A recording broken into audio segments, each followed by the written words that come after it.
There are 195 countries in the world, or maybe 200 if you count the disputed ones. And one of them is Lesotho, a tiny country entirely surrounded by South Africa. In fact, it's one of only 3 countries in the world that are completely surrounded by another country. The others being San Marino and Vatican City, both of which are located in Italy. But how did this border come to be? Well, go back to the 1800s when there was a lot of colonial expansion happening in Africa. And at the time, Lesotho was known as Basutoland and was ruled by King Mashushuai.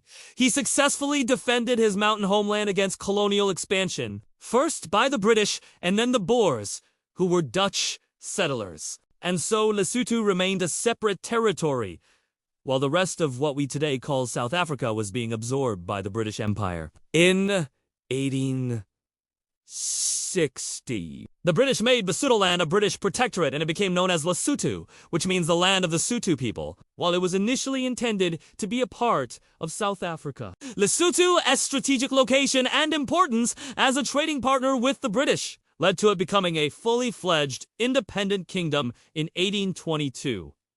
Today, Lesotho is often called the Kingdom in the Sky. Its entire territory lies above 1,000 meters or 3,000 feet, making it the highest country on Earth by average elevation. That nickname also alludes to the fact that Lesotho is landlocked, meaning that every road, every airport connection, and every trade route must pass through South Africa. In fact, 80% of Lesotho's land is in the interior of South Africa. Because of this, Lesotho has had to rely on South Africa for many things over the years, including diplomatic representation, defense, and even currency. However, Lesotho has managed to preserve its independence and its culture, and its people are very proud of their unique history and their beautiful mountainous kingdom. Today, about 2 million people live in Lesotho. Many of them work in South Africa, but Lesotho itself relies heavily on water and diamond exports. In fact, Lesotho is sometimes called the water tower of southern Africa